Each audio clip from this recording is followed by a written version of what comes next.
As I call your name, I'd ask that you come up to the table, receive your medal and your certificate and the congratulations of the Board of Freeholders and Assemblyman Anthony Bucco.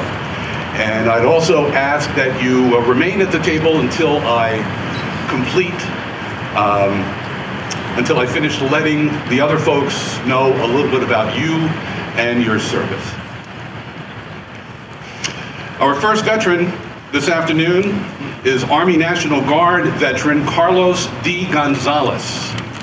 I don't believe Sergeant Gonzalez is here today, but I will tell you a bit about him.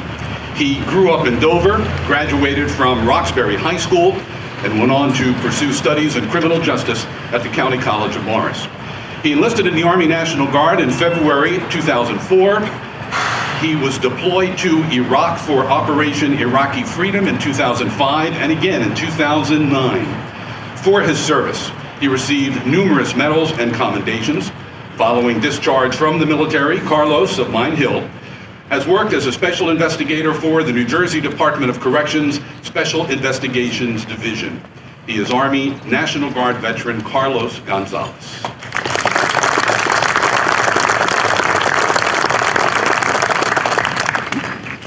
Army veteran Victor E. Camaya.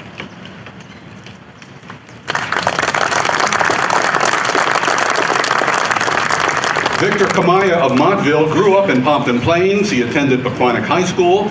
He then attended West Point and graduated in 2000 with a Bachelor's of Science degree in Electrical Engineering. He was commissioned a second lieutenant and served from 2000 to 2005. He attended Officer Basic and Captain's Career Courses at Fort Leonard Wood, Missouri. He was a 3rd Infantry Division Combat Engineer Officer at Fort Stewart, Georgia, and served in the 555th Engineer Brigade at Fort Lewis, Washington. Specialty training included Airborne School at Fort Benning, Georgia, and Sapper School for Combat Engineers at Fort Leonard Wood. He deployed overseas twice, serving one tour in Kosovo in 2001 and one tour in Kuwait and Iraq in 2003 during Operation Iraqi Freedom. He received the Bronze Star, 2 Army Commendation Medals, a National Defense Service Medal, and a Kosovo Campaign Medal, a Global War on Terrorism Medal, the Global War on Terrorism Expeditionary Medal, an Army Service Medal, a NATO Medal, and an Overseas Service Bar. Mr. Camaya was honorably discharged as a captain in 2005. He became a special agent with the FBI in 2005, assigned to the New York field office, and now works in the Newark field office. He was promoted to supervisory special agent in 2011, working on counterterrorism and cybersecurity. Mr. Camaya received the FBI Director's Award for Excellence in International Operations in 2016 for his role in the investigation and prosecution of the murder of a U.S. diplomat in North Africa. He received the Attorney General's Distinguished Service Award in 2018 for the investigation and prosecution of an individual who was involved in the terrorist attacks in Benghazi that resulted in the deaths of 4 Americans. He is married to Lori Ann. They have 2 children, daughter Cameron and son Christopher. Although he's the son of immigrants from the Philippines, he says New Jersey has always been home to him. Army veteran Victor Camaya.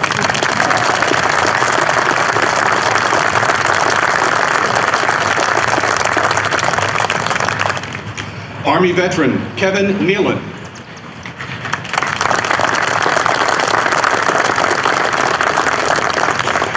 Kevin Nealon of Flanders grew up in Randolph, graduated from Randolph High, and entered the Army at Fort Dix in March 1970.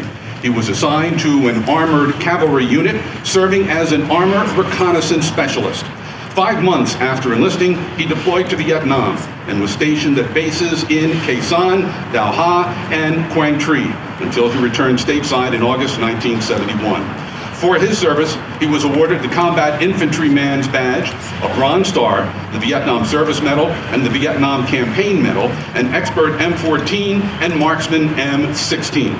He served in the Army for 6 years, active duty through November 1971, and then the Army Reserves into 1976. He's been working for the Menin Company when he entered the Army and returned to Menin after his military service. He retired from the company, which was renamed Colgate-Palmolive, in 2016 after 47 years. He also served as a volunteer for the Dover Fire Department for 17 years. He's been married to his wife, Rosa, for 40 years. They have 3 children, Christina, Erica, and Ryan, and 2 granddaughters, Kylie Marie and Natalia Andrea. Army veteran Kevin Nealon.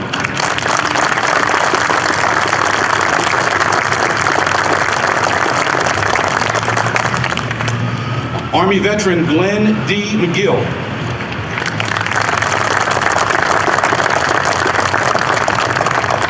Army veteran McGill of Morristown grew up in Wyckoff and graduated from Ramapo Regional High in 1964. He enlisted in the Army in 1967, went to basic training at Fort Dix and advanced training at Fort Lee, Virginia.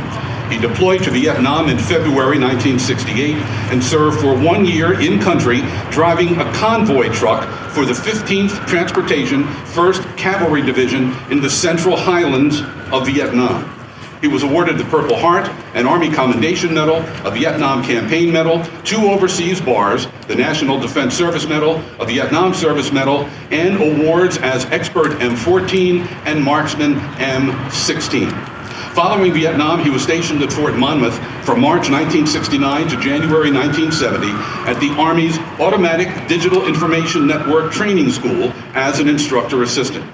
He deployed to West Germany with the 28th Transportation Battalion as the Battalion Communications NCO for 6 months. He was honorably discharged in July 1970. 14 years later, he enlisted in the 3rd Battalion, 112th Field Artillery, New Jersey National Guard at Morristown Armory. He served from October 1984 to October of '85. He earned a Bachelor of Science degree in Industrial Engineering from Newark College of Engineering, now NJIT, and has a Master's in Business Administration, specifically International Business and Finance. He made his career in the maritime industry as a marine surveyor, marketing manager, and director of corporate communications from 1975 to 1996. He continued his career in the steel industry as director of operations from 1997 to 2008. Mr. McGill is the father of 2 daughters and proud grandfather of 2 grandsons. Army veteran Glenn D. McGill.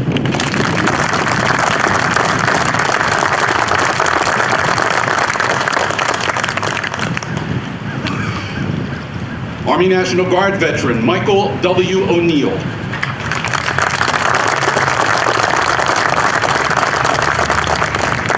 Michael O'Neill of Bud Lake grew up in Schooley's Mountain, graduating from West Morris Central High. He enlisted in the Army in March 2009 and still serves in the Army National Guard. After basic training, he was assigned to the 2nd Battalion, 5th Infantry, attached to the 3rd Infantry Brigade Combat Team, 1st Armored Division, the first and last light infantry unit in the division's history. He was deployed to Wardak Province, Afghanistan from 2011 to 2012, where his company was assigned to a remote combat outpost on Highway 1 south of Kabul. The mission was to keep this main supply route open, and despite daily attacks, they did.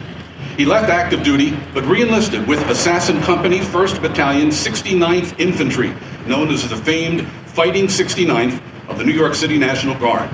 He is trained with the 69th across the United States, Puerto Rico, and also to Australia for Operation Talisman Sabre, to demonstrate to North Korea and China that U.S. reserves could quickly deploy from the East Coast to the Pacific whenever needed.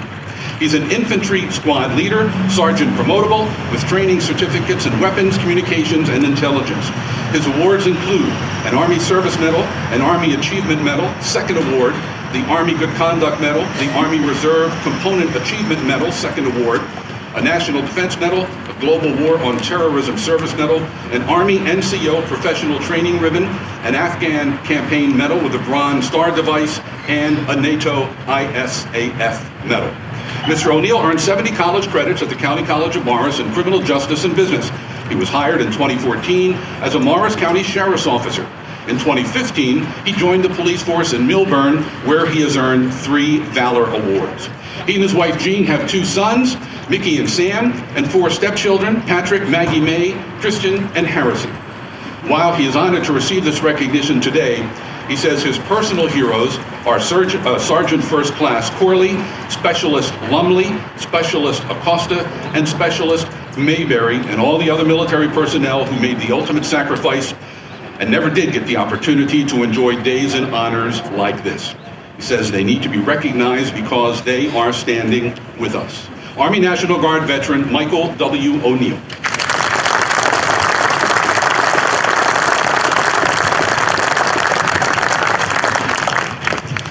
Navy and Army National Guard veteran George Orth.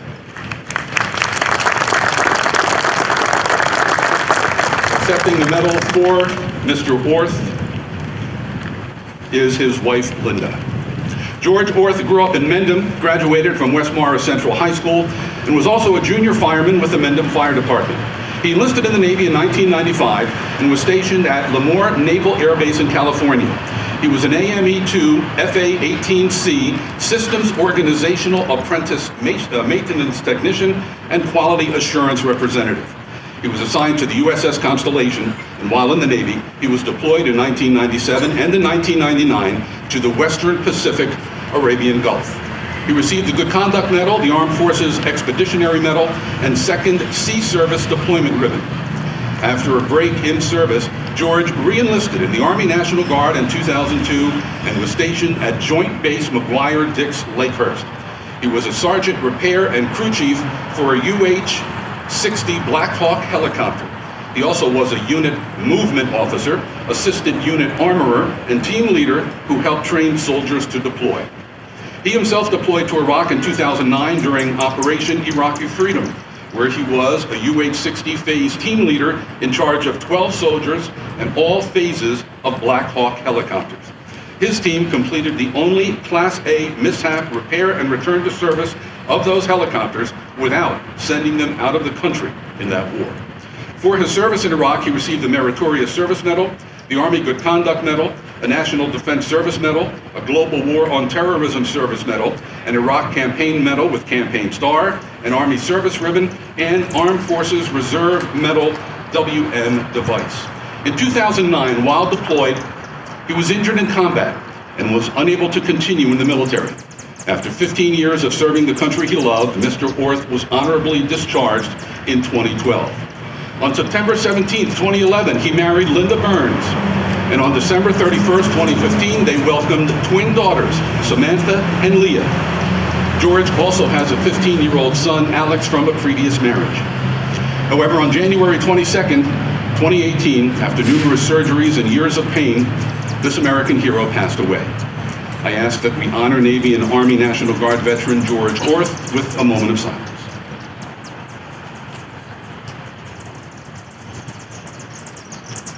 Thank you. And accepting the medal is his wife, Linda.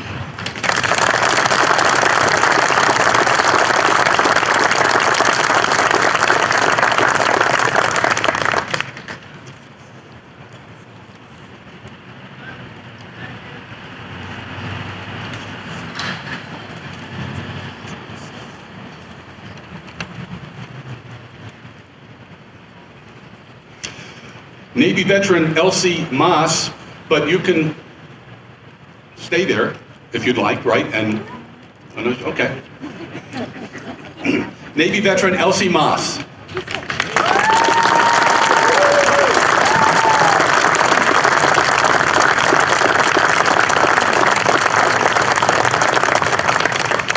Elsie Maas is a member of the greatest generation.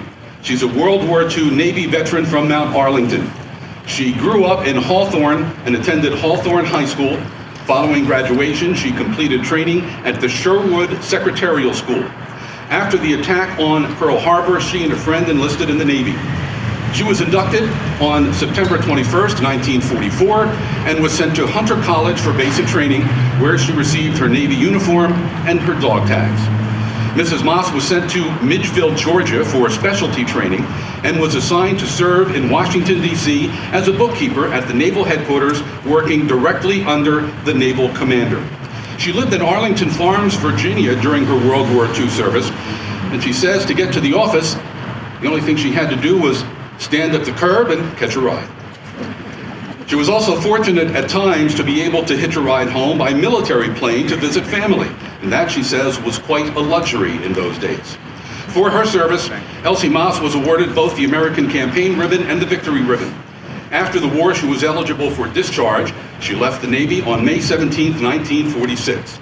She returned home to New Jersey, got engaged, and married her Army sweetheart, Herb Maas. They have 3 daughters, Betty, Carol, and Susan, who recall their mom's expertise as a post-war seamstress, sewing all of the clothes for the entire family. She was also a Sunday school teacher in her church. Mrs. Maas returned to work as a secretary, first at William Patterson College and later at Ramapo College as one of their very first secretaries before the college even opened. She has 5 grandchildren, 7 great-grandchildren, and at 95, she's an avid reader and diligently follows politics and current affairs. She cherishes time with her family, especially time spent over a good meal. And as she put it, there's always room for dessert. Navy veteran Elsie Maas.